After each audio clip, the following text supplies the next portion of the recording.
Boa tarde a todos, sejam bem-vindos. Inicio dando as boas-vindas a vocês que nos assistem no Instagram do Emoções à Flor da Pele. É um projeto de extensão que está vinculado ao projeto de pesquisa Hemofó. E peço que aproveitem este momento inicial e usem o aviãozinho que está logo aqui embaixo. E também cliquem bastante nos corações para que as outras pessoas possam assistir a nossa live. O tema da live de hoje nos convida a refletir sobre o compartilhamento das emoções através do conversar. A live de número 7 leva o nome de Conversar, Cuidar, Criar. Como o tema anuncia, iremos partilhar conhecimentos e experiências através de uma conversa. Inclusive, conto com a participação de vocês através dos comentários e das perguntas, na qual falaremos sobre o entrelaçamento do emocionar com o linguajar, nesse fluir que acontece a partir das relações. Para conduzir esse diálogo, convidamos o professor doutor Rodrigo Aragão, a quem tive o prazer de ter como orientador no mestrado e com quem continuo trabalhando na pesquisa através do nosso grupo de pesquisa Forte. Que bom que deu tudo certo. Senti novas emoções desconhecidas agora.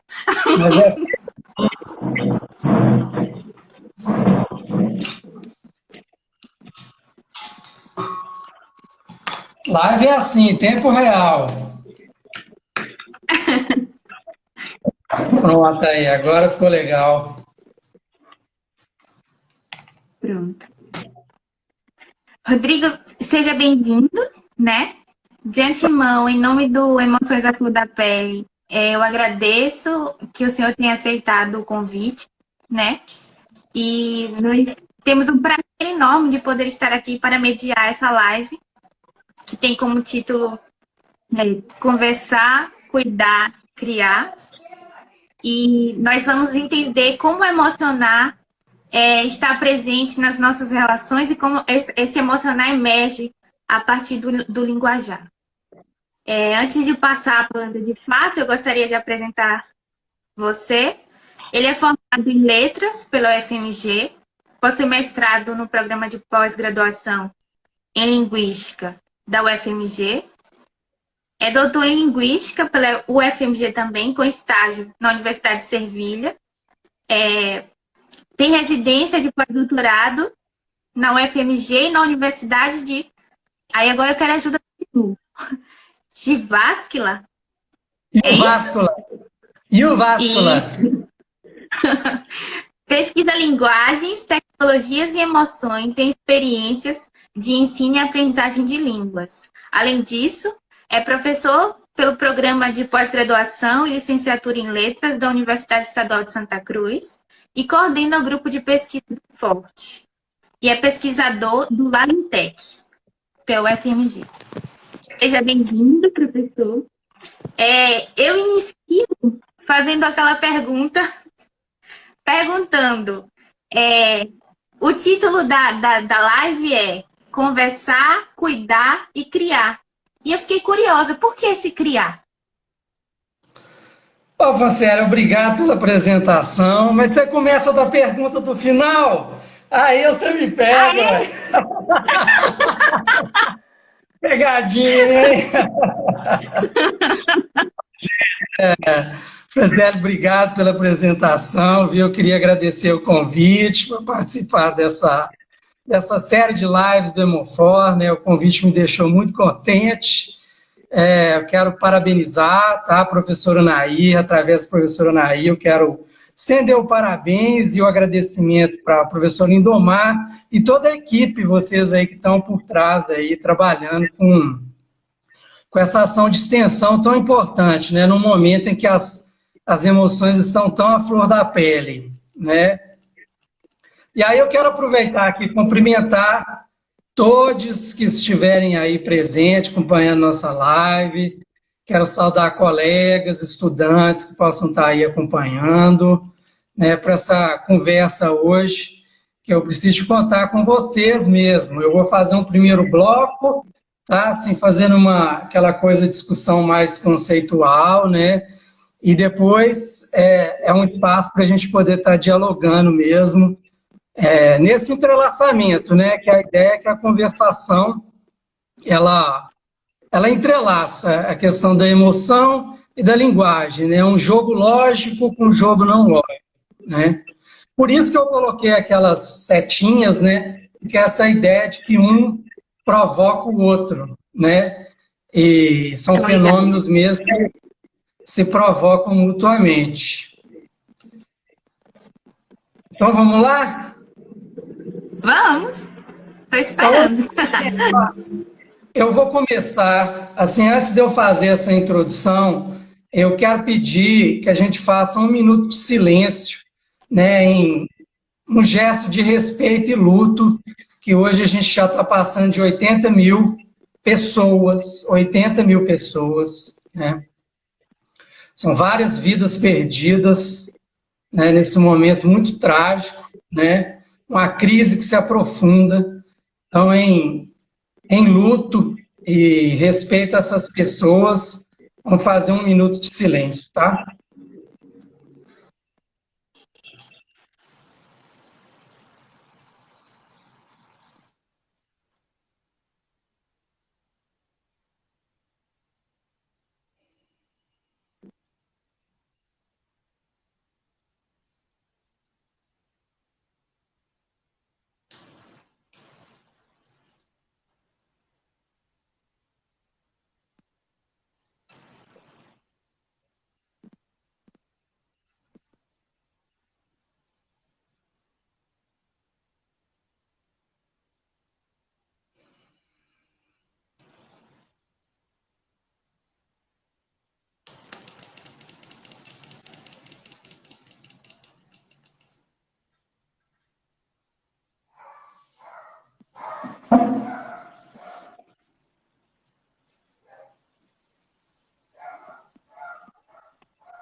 Tempo.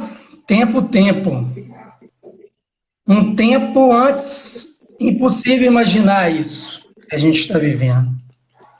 Né? Um tempo que, se o medo já nos assolava, agora nos afronta de uma maneira que a gente nunca imaginava. Tempos que reagimos mais e conversamos menos, ou talvez pensamos menos, né? Tempos de emoções viscerais, né, que estão tomando conta de as conversas de redes sociais, principalmente.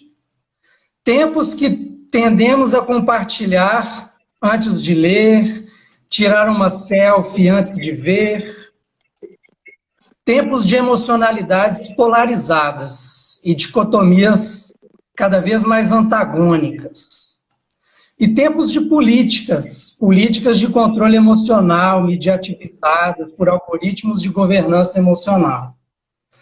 Tempos que o patriarcalismo e a conversação patriarcal se movem para o digital, com máquinas desenhadas para se engajarem com as emoções que nós alimentamos as máquinas e que geram esse processo novo que a gente está vivendo, não do patriarcado, mas agora de emoções que também estão mobilizadas através dessas redes. E sabemos disso, a gente sabe que a gente está vivendo uma profunda crise marcada por essas conversações patriarcais, que têm o controle sobre o medo, a principal ferramenta. Mas eu acho que a gente precisa de resgatar sempre a atenção ao outro, né? A importância da reflexão conjunta. No patriarcado, nós vivemos sempre na desconfiança, em relações de dominação. E a gente sabe que em espaços desse, o medo, ele é a principal ferramenta de controle e submissão. Porque o medo e o controle submetem em obediências. E a obediência, ela funciona a partir desse medo. A gente pode até não ver, mas ele está aí. E esse medo coletivo, em momentos de insegurança, sempre surge a falta de respeito por si e por todo o entorno. Eu falo aqui do entorno como um todo, né, do ecossistema, vamos dizer assim. E a gente vive uma rede de conversações, que é a cultura, que privilegia sempre o controle e a submissão pelo medo.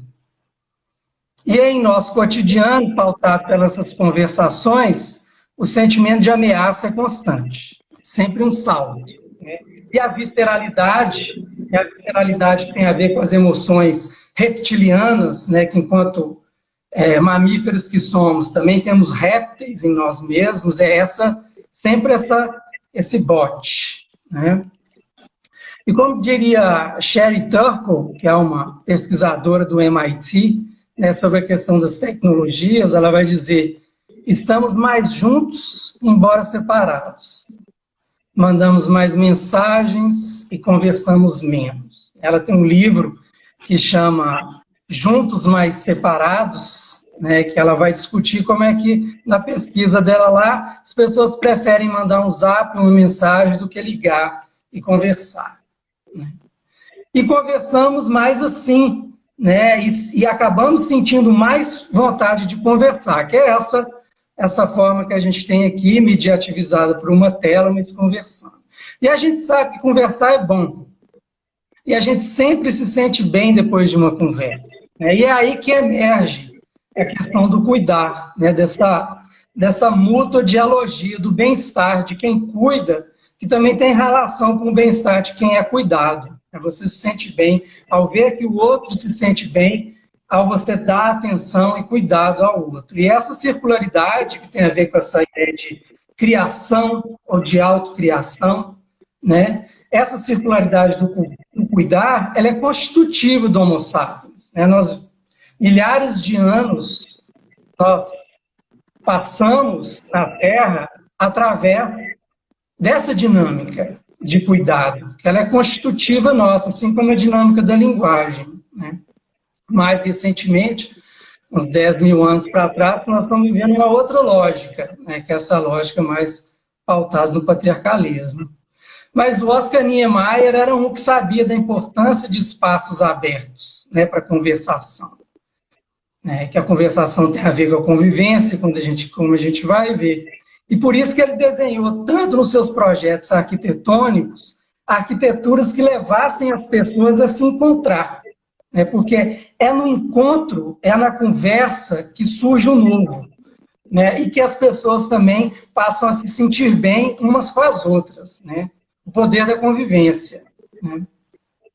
A outra questão é que, sempre numa conversação, a gente vive um processo de transformação.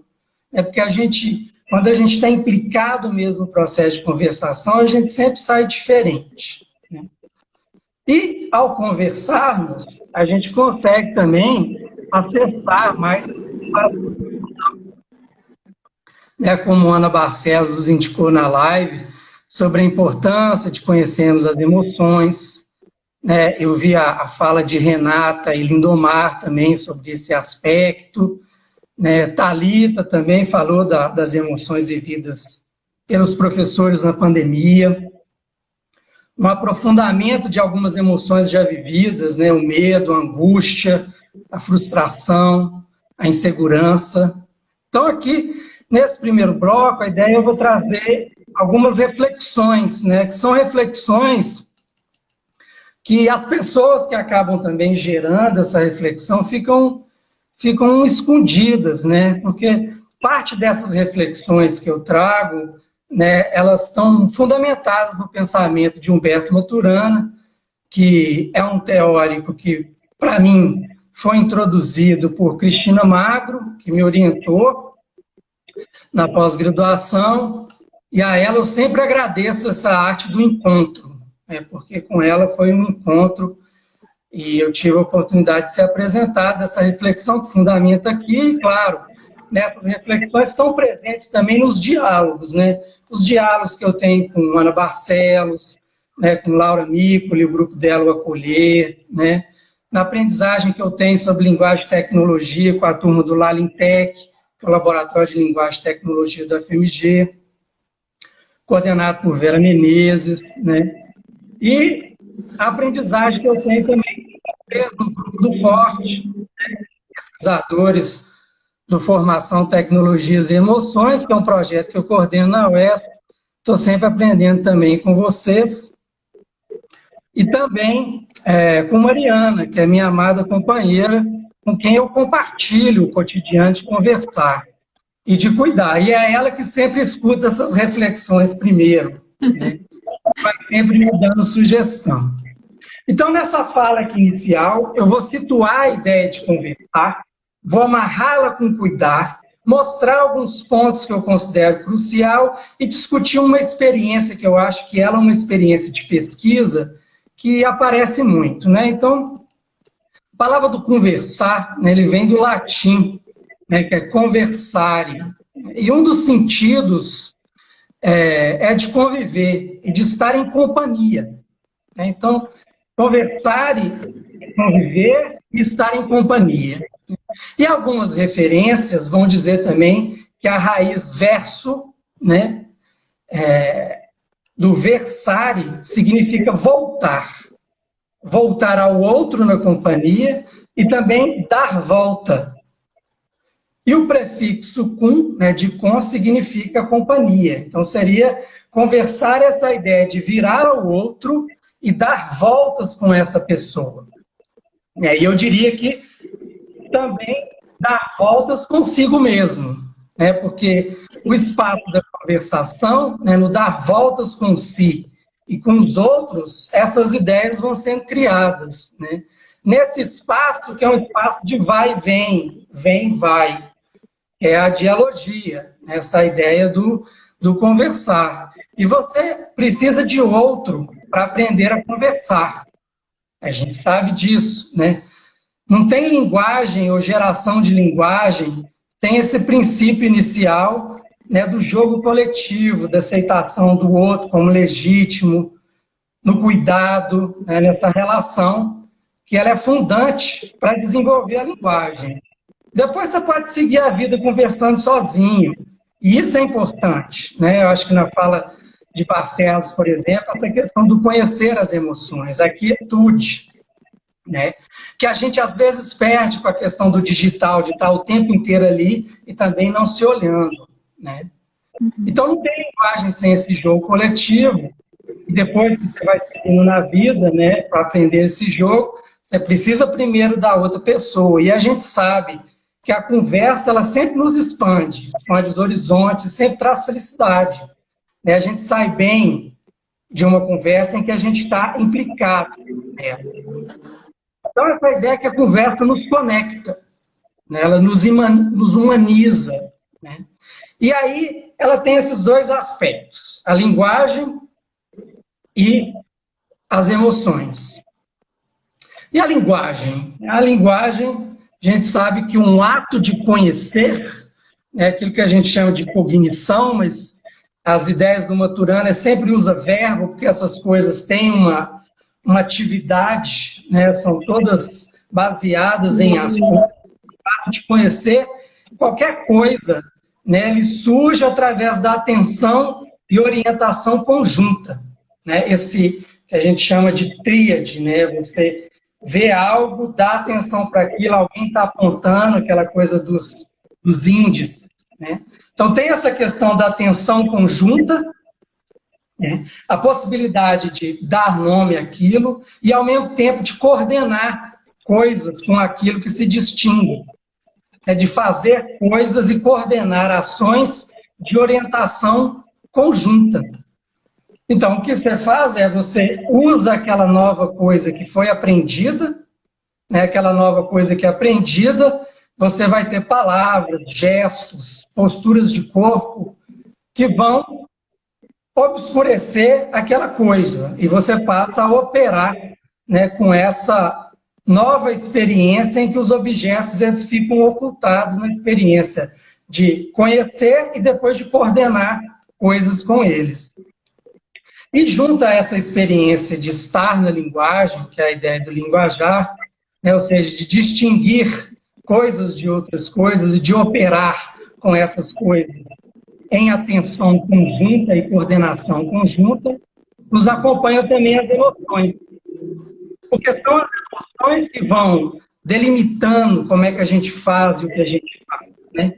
A gente sabe disso, porque na tristeza a gente vai agir de um jeito, na alegria a gente age de outro jeito, na raiva de outro jeito, na vergonha. Então, a emoção é aquele que baliza os comportamentos, sendo a linguagem, né, um desses comportamentos, né?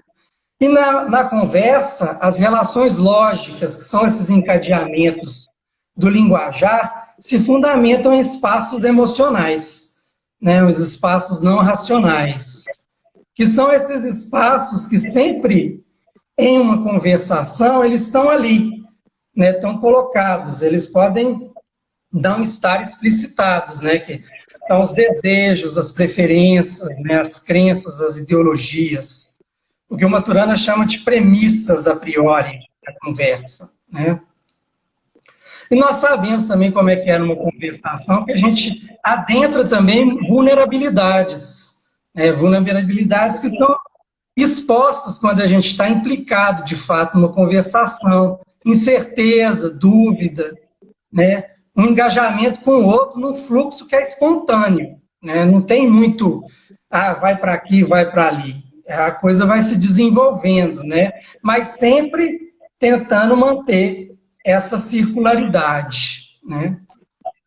E o Maturana, ele tem um exemplo que eu gosto muito para falar dessa questão da emoção e da linguagem, que está naquele livrinho pequeno dele, que é um livro muito bom, que é Emoções e Linguagem na Educação e na Política, que ele fala lá assim, que pessoa chega, isso aí, pessoa chega, né, no escritório e tá assim, eu quero pedir um aumento hoje. Aí a pessoa encontra com a secretária ou com o secretário e ele vira e fala assim, olha, não pede aumento para o chefe hoje não, porque ele está com raiva. Então, o que eu quero dizer? Olha, hoje a situação não está favorável para você pedir um aumento, porque é a raiva que vai definir esse trânsito. Então, é essas balizas que estão ali, que também vão encadear, né, essas premissas a priori, né? E elas estão sempre presentes aí. Então, aqui agora eu vou destacar alguns elementos que, nesse processo de pesquisa, principalmente fazendo etnografia de sala de aula, né, que a gente faz, né, Franciele, e aprende muito sobre a cultura de sala de aula e sobre o outro, né? Então, eu vou destacar alguns elementos aqui que a gente vai aprendendo sobre a questão da conversação. Então, a primeira delas tem a ver com o que a gente chama de conversação reflexiva, né, que é essa quando você volta a si mesmo. Né? Você começa a dar conta de coisas que você não dava conta antes de entrar naquela conversa. E a conversação reflexiva, ela tem sempre uma atitude de desapego, de incerteza. Você tem que abrir mão daquilo que você tem certeza para você poder criar uma disposição de abertura, né, em que você possa, a partir daí, deslocar dessa certeza, né, que é, por exemplo, uma crença muito arraigada, né? Você precisa estar aberto a outras perspectivas, aberto às diferenças, né? Porque essa conversação, ela demanda uma aceitação às diferenças, né? Uma disponibilidade afetiva de poder pensar e sentir diferente, de aceitar a pessoa como legitimamente diferente. Embora você possa discordar, mas a pessoa tem a legitimidade nessa outra diferença, que você pode discordar dela, e isso também é legítimo. Mas nesse dar voltas com as outras pessoas, você vai conversando, abre mão da certeza e vai entrando nesse fluxo, você vai se deslocando, e você não volta naquele ponto inicial, né? Aquele ponto inicial não volta mais, porque a conversação é um fluxo. Assim como viver é um fluxo contínuo,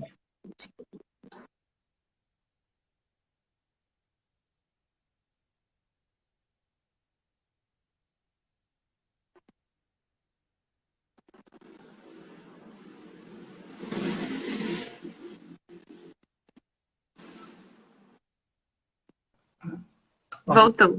Um segundo ponto, ele tem a ver com o que a gente pode chamar de afetivo do conversar. Que a gente vê muito, mas muito mesmo, em pesquisas que trabalham com emoções, né? Porque no conversar, nessa atividade de colocar disponível afetivamente a escutar o outro, né?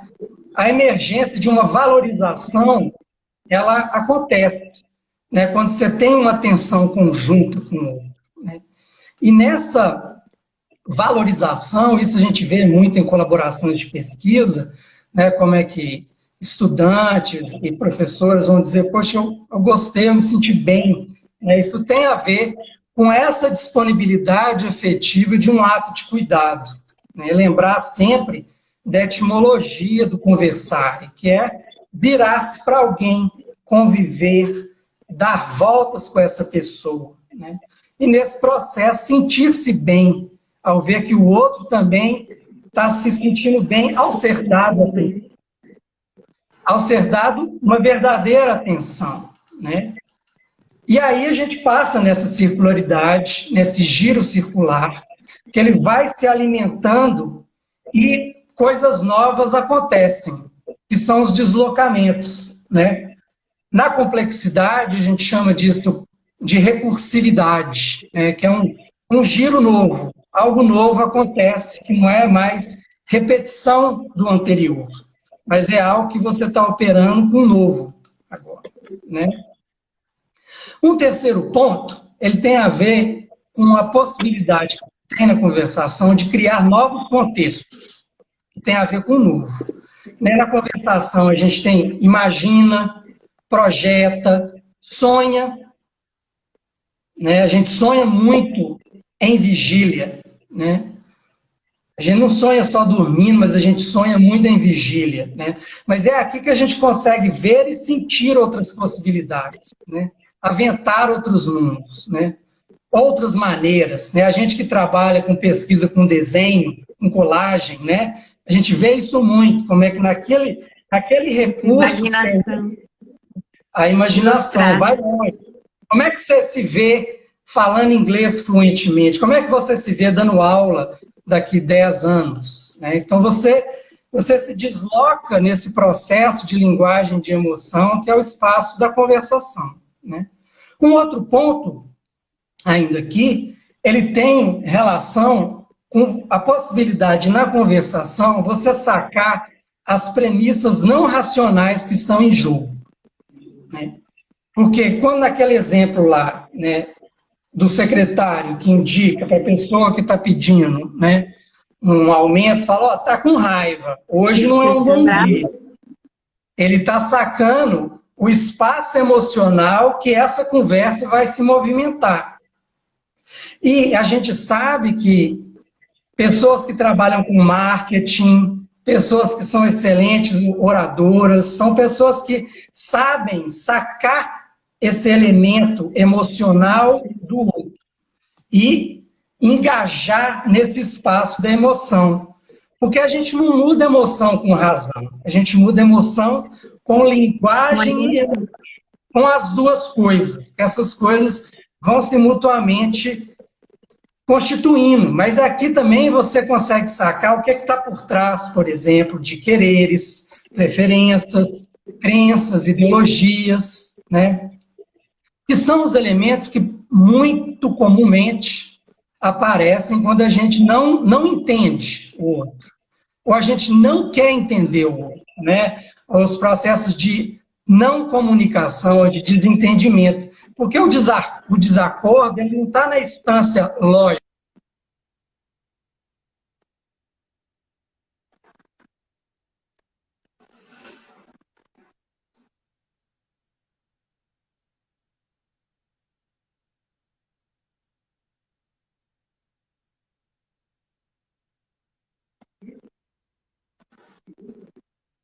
Você vai sacar muito esses elementos aonde? Nas metáforas, né, quando a pessoa fala de metáfora, das imagens, da posição do corpo, né, que esses elementos nos indicam, né, de emoções, de afetos. Né.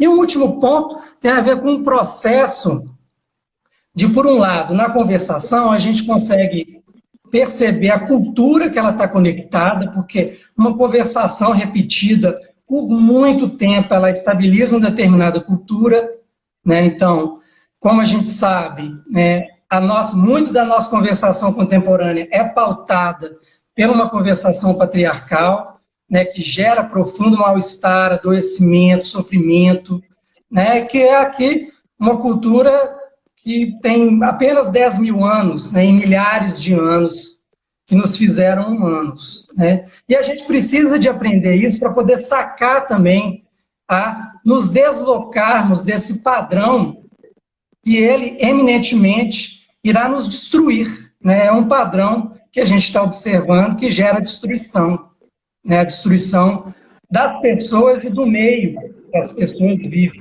A gente não vive no mundo, a gente vive um mundo que a gente constitui como tal, né? Um mundo violento vai ser um mundo também que nos agride, né? Porque esse jogo ele é sempre de vai e vem. Agora eu vou indicar aqui, mais caminhando já para o início dessa primeira fala, e assim, o que a gente tem observado, e aqui eu falo das pesquisas, eu sou uma pessoa que trabalha na linguística aplicada, né? Eu tenho um trabalho em linguística, né? Eu tenho uma formação como linguista, e sempre pensando nessas questões de cognição, linguagem e emoções, mas uma questão que sempre salta aos olhos das pesquisas com reflexão, com o papel da emoção, no ensino e na aprendizagem, né? A primeira delas é que, assim, sempre quando a gente faz pesquisa, a gente pergunta assim, mas você já fez isso antes? Como é que é? A maioria continua dizendo que nunca fez isso antes, né? Refletir sobre as emoções. Sua pesquisa também indica isso, né? O que sugere que a gente permanece com uma cultura centrada na ação e não na conversação reflexiva. O que interessa é agir, fazer, ou o que interessa, como a Ana Barcelos falou, é ter. A cultura patriarcal é baseada na posse. E essa relação de posse que gera um espaço psíquico, né, que vai gerar outras questões, né? Até nas emoções, hoje em dia, as emoções já viraram um pacote, você comodifica as emoções e pode vendê-las. Né, vendê-las em pacotões emocionais. Né? Um outro resultado das pesquisas é o desafio e o sofrimento que falar uma língua estrangeira nos oferece. Todo mundo sabe disso. Eu vou contar apenas um caso aqui, que tem muito a ver com a nossa cultura patriarcal. É também uma sala que, para estudante de língua estrangeira, parece sempre um espaço hostil, de julgamento. Eu tive uma participante de uma pessoa, ela falou assim, eu me sinto, como é que você se sente na sala de aula? Ela falou, eu me sinto num tribunal. E, meu Deus, realmente tem aquela situação, né, de extremo julgamento. Né? E essas emoções, elas estão por aí, elas permanecem, são avaliadas negativamente por essas pessoas, e agora a gente tende a viver cada vez mais isso, né, num cenário de provocação de culpabilização individual, de medo, de frustração, de angústia. Né? Mas nós sabemos que o resgate da conversação e do cuidado pode nos deslocar para outros lugares. Então, eu vou contar aqui, para fechar, a história, né, de uma participante que colaborou com minha pesquisa de doutorado. Ela deu o nome ela mesma de Júlia, né?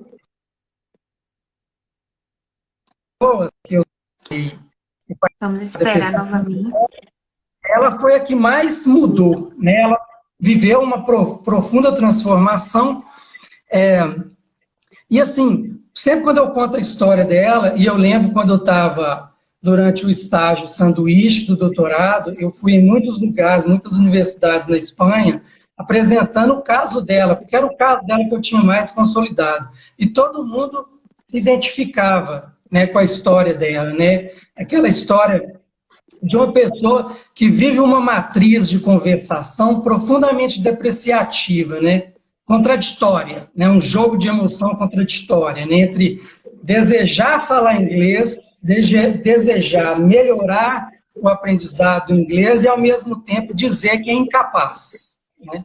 E esse processo de desejar e negar, ou seja, de afirmar, negar, enfim, desse jogo contraditório, ele gera muito sofrimento. Ela falava assim para mim: não, Rodrigo, aprender é uma batalha. E eu sou uma alpinista subindo em uma montanha. E eu preciso de domar o bicho de 7 cabeças, né, o monstro. O monstro é a língua inglesa. Né? E vários trabalhos a gente vai vendo essa situação da língua inglesa como um monstro. Né? Eu lembro uma participante que colaborou na pesquisa de Núbia Souza, a Moádia, e ela falava assim: não, ela usou uma personagem de um seriado desses aí, que ela, nossa, eu sou a tempestade domando os monstros, né? Então tem muito essa coisa de domar um monstro, né? E a sala de aula para ela era como se ela estivesse num ar repleto de facas, né? E ela precisava de domar. E era sempre isso, sabe? Um monstro, eu tenho que domar o bicho de 7 cabeças, sabe, Rodrigo? Eu tenho que domar o Big Monster, né? Eu tenho que ser capaz, porque o inglês é muito complicado. O professor está num patamar superior e eu sou inferior, minha colega fala mais inglês do que eu e eu sou inferior. Sempre esse jogo de superior e inferior que tem a ver com a hierarquia, com a comparação, que é a lógica patriarcal, né? A lógica hierárquica. Né?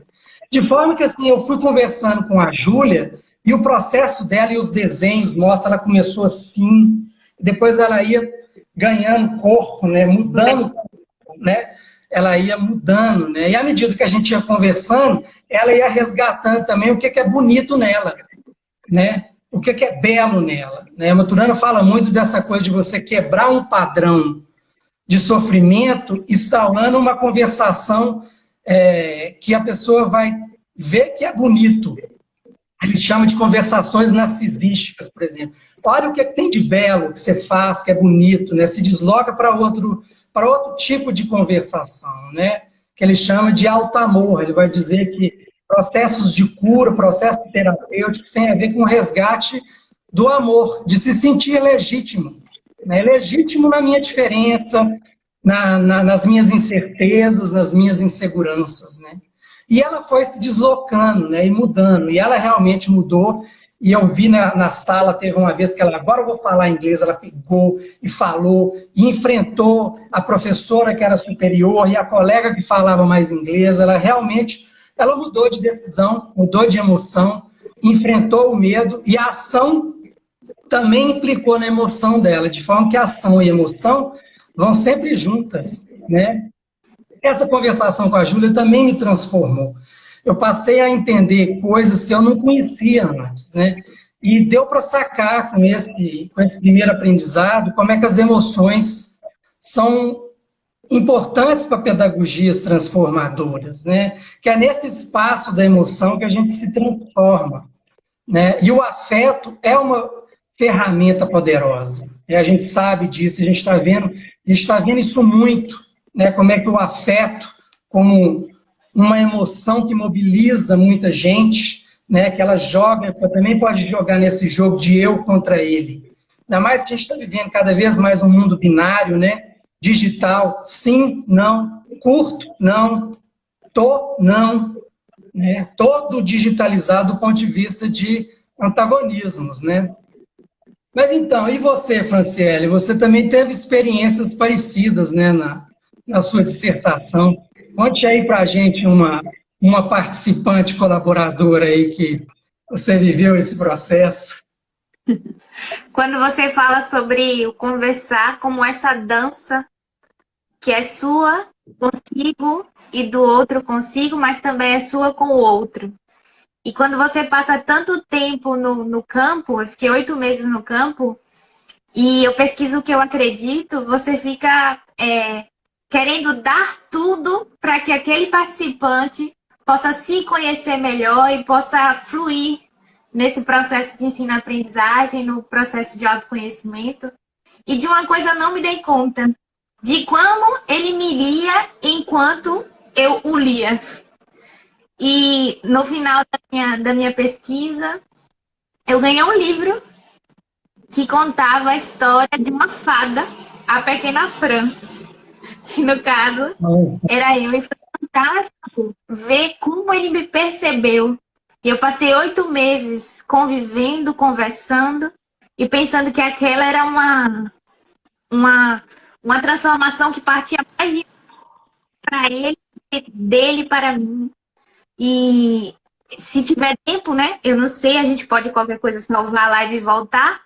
Eu queria contar um pouco a história, que é a Pequena Fran, ela tinha uma prova para fazer. Olha como é sensível. A Pequena Fran, ela tinha uma prova para fazer, que era uma prova numa floresta escura, em que ela tinha que encontrar uma criança, que aí me remete à nossa criança interior. E nessa caminhada para encontrar essa criança, tinha insegurança, tinha medo, coisas que a Pequena Fran guardava dentro de si, mas que não eram comunicadas, e que ao adentrar naquela floresta, tinham ficado grandes e assustados. Então a Pequena Fran encontra essa criança, e essa criança diz que ela salvou a si mesma. Olha E só. no final da história, fala que ela ganhou e conseguiu as asas, que era parte do resultado da prova. E a história termina assim. Ela se tornou uma fada que ajudava outras fadas a desenvolverem seu potencial e serem seguras de si. Teve até um pupilo, o pequeno Johnny, que com a orientação da grande fada construiu toda uma história, mas a dele fica para outro dia. A pequenina Fran se tornou a grande fada e alguém que muitas fadas pudessem seguir como exemplo e se inspirar quando não se sentissem suficientes. A história nunca foi esquecida, é sempre passada de geração em geração, até hoje dando força e encorajamento a todas as fadas que precisam ser seguras. E aí, nesse momento, essa história me tocou profundamente, porque é um processo contínuo em que eu sinto, o outro sente, nesse emocionar que, né, dentro da relação, em que os dois são tocados e transformados, sem dúvida, eu não sou a mesma que iniciou o mestrado. Eu sou uma outra Fran, construída a partir dessas relações. Que bacana, realmente. A emoção toca, é aquilo que nos conecta, que nos transforma. Né? O Maturana gosta de falar que não tem ação de formação, né? Porque o único que é capaz de dar forma ao outro é o rei Midas, que tudo que ele toca vira ouro, né? Então ele dá forma efetivamente ao outro, né? Mas a emoção é algo que de fato, né, inclusive nos momentos estruturais, que são essa questão corporal, né, ela de fato ela define esse jogo. Então é isso, eu acho que agora a gente pode conversar com as perguntas que tiverem aí, os comentários. Pronto. A gente tem alguns comentários aqui, né? Samuela diz: concordo. Resgatar a atenção ao outro, o cuidado, a ética do cuidado. Nesse momento, né? Perfeito, o medo como ferramenta de controle dos corpos. E aí diz assim, acho que Naí Floresta comenta que também é o resultado da pesquisa dela, que os participantes não pensavam sobre o que sentiam. Samuela diz também que o amor é revolucionário, ao contrário do que muita gente diz. E Tatiana Gavião diz que é bem parecido com as emoções que circulam do surdo diante da aprendizagem de língua portuguesa, a língua estrangeira. Temos perguntas, vocês podem fazer perguntas, é uma conversa, como a gente inicialmente disse. Chegou um outro comentário aqui que diz assim: concordo com você, o amor é capaz de tanto, acredito nisso e levo isso com muito prazer para minha sala de aula e para a vida. Vamos ver se temos algumas perguntas por aqui.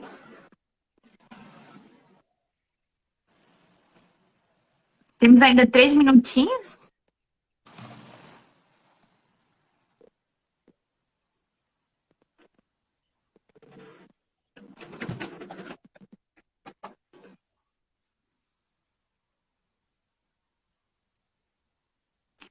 O diálogo é uma linha que tece nossa coxa de emoções, que é tecido por nós e pelo outro, né? Todos concordam que o amor transforma. O amor é revolucionário, né? E o amor não é esse, o amor é o que nos constitui como espécie, né? Que é a aceitação da legitimidade da diferença, que pode ser a nossa própria diferença, né? Você pode não concordar, às vezes, da diferença do outro, né? Ou dos pontos de vista que são diferentes, né? Mas é o amor que nos fez existir como espécie. E a gente está perdendo isso, né? A gente está perdendo à medida que a gente está fluindo cada vez mais em emoções de destruição. Estão perdendo a nossa implicação com a Terra, né?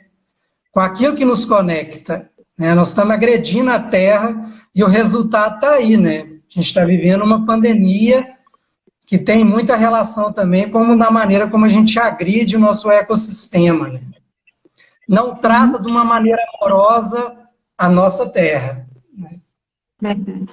Professor, todo mundo pedindo que o senhor retome a minha pergunta inicial, já que ela era para o final.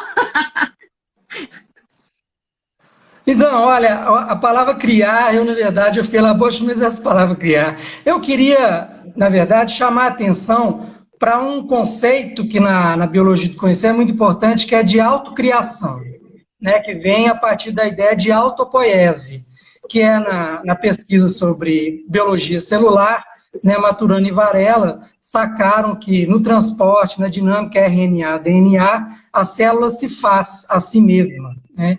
E esse tipo de pensamento de circularidade influenciou muito o pensamento complexo, o pensamento sistêmico. Então, tem essa coisa da criação e da criação da conversa, né? Nesse sentido, né? Pronto. Deixa eu ver.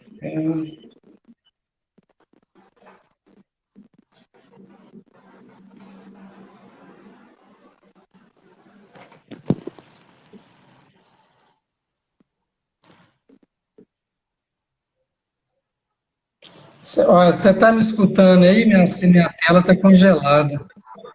Estou te escutando, só não consigo te enxergar. Eu não sei o que deu aqui, que a tela congelou aqui. Não sei o que é. Professor, já que o senhor voltou agora, eu Diga quero aí que a gente destacar fala. a Maria Barcelos, que diz assim para o senhor, para você. Parabéns pela bela fala, Rodrigo. Sempre bom te ouvir. Precisamos resgatar a conversa, a ética do cuidado, o diálogo e a amorosidade de Paulo Freire. Obrigada, Rodrigo, e parabéns. Ah, bacana. Obrigado, Ana.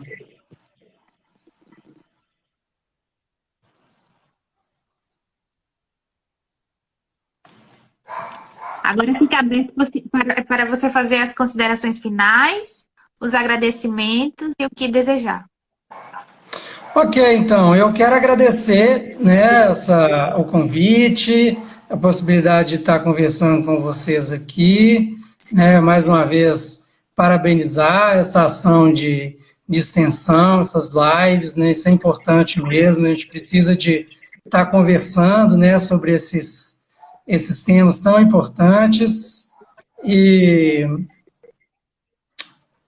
é isso, né? Acho que a gente tem que seguir conversando e criando espaços que a gente possa estar viabilizando essas conversas, né? Então, eu agradeço ao convite, a possibilidade de estar com vocês e fico aqui, se tiver mais alguma questão, estamos aqui. Ainda temos algum questionamento?